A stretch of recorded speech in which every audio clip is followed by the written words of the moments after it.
Hi everyone, my name is Herlinda, or Linda. This is my classroom discourse analysis presentation. First, meet the class. The setting is a preschool classroom, including ages 3 through 5. There are 14 students total in the classroom. 7 students are EL learners, 2 students in which identify with either a developmental delay or a disability.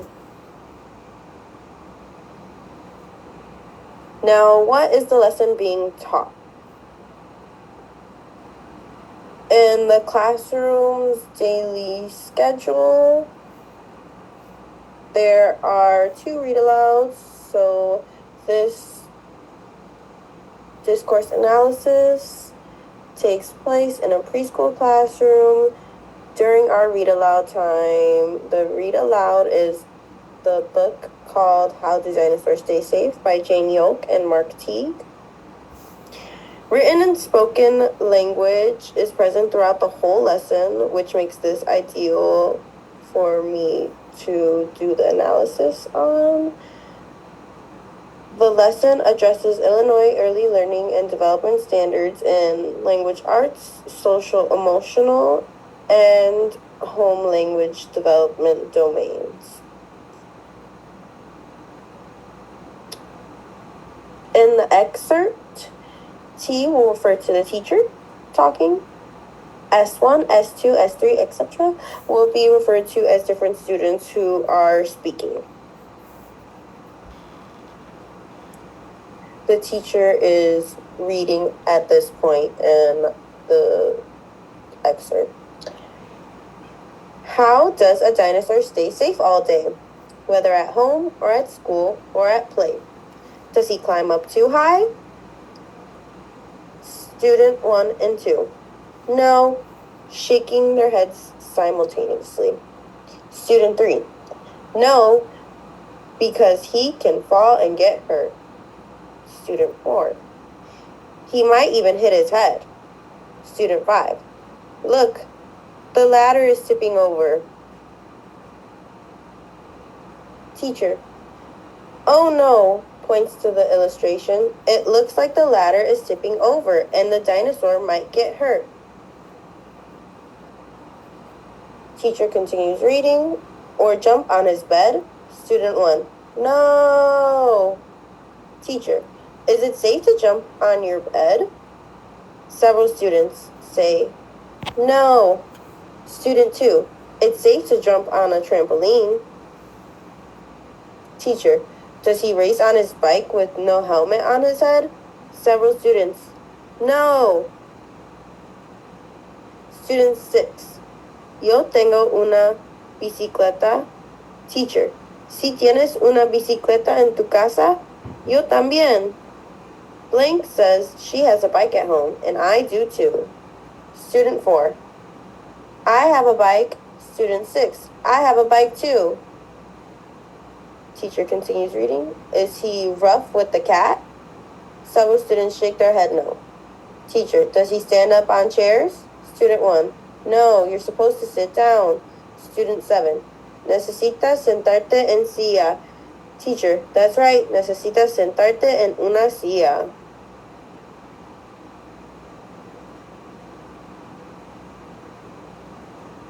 Now the analysis.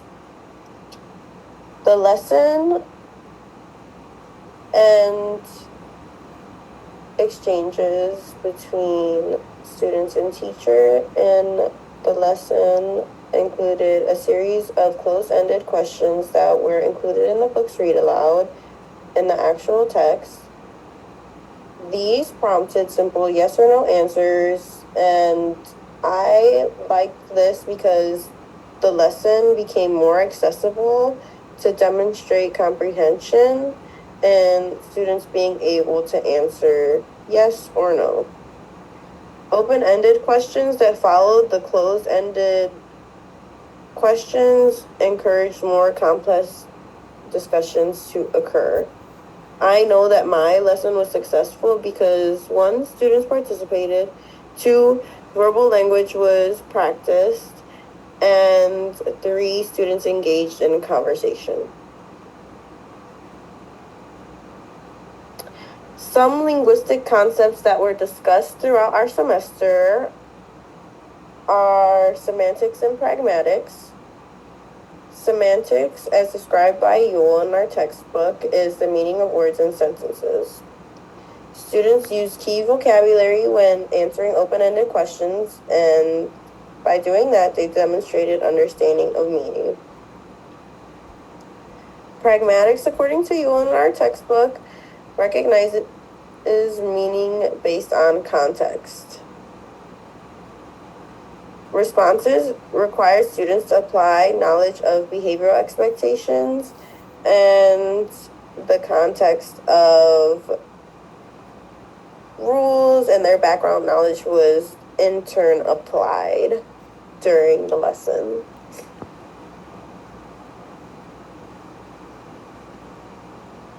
Now, a theory that I connected to was Krashen's input hypothesis. In his hypothesis, comprehensible input is provided to students and meets them where they're at. So some things that I did during the lesson were I scaffolded learning by providing simple prompts, pointing to illustrations, and repeating student responses. These are some strategies that I made during the reading to make the lesson more accessible to be understood, and it also encouraged spoken and verbal language production.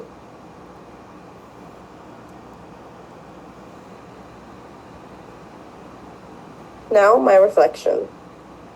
At the beginning of this course, I didn't really think much about language acquisition and production during lessons in my early childhood classroom to better serve EL learners. At the end of this course, I'm able to now recognize and implement more supports that keep those bilingual EL learners in mind. My plan now going forward is to continue using supports and implementing strategies during lessons that will in turn make lessons better in general. I plan to continue to encourage students to participate in any language that they feel comfortable in doing so. During this lesson, I reinforced participation in home languages by repeating a student's response in their language and validating their response. I will also have to work on improving my own instruction to include more translations from home languages that are not just in one that I have a background in. For example, if I have a student that speaks another language other than the one I have a background in, which just so happens to apply in my current placement, I would make efforts to learn that language as well. Advice that I would give educators who are in similar positions is to hold values to all forms of communication, which are presented by students, whether it's a gesture, a head nod is an example from this lesson. Head nods are accepted as a response from students and a valid response from students, especially for ones that are non-speaking or non-verbal or still acquiring a first language, as my students are very young and still doing so as well.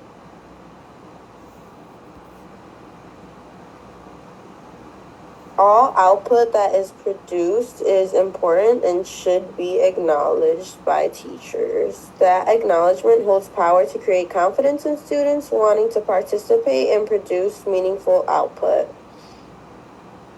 I also think that it would be beneficial for all teachers to reflect on lessons that they have executed so that they can adjust or improve their own practices and their daily teaching experience. Thank you so much, everybody.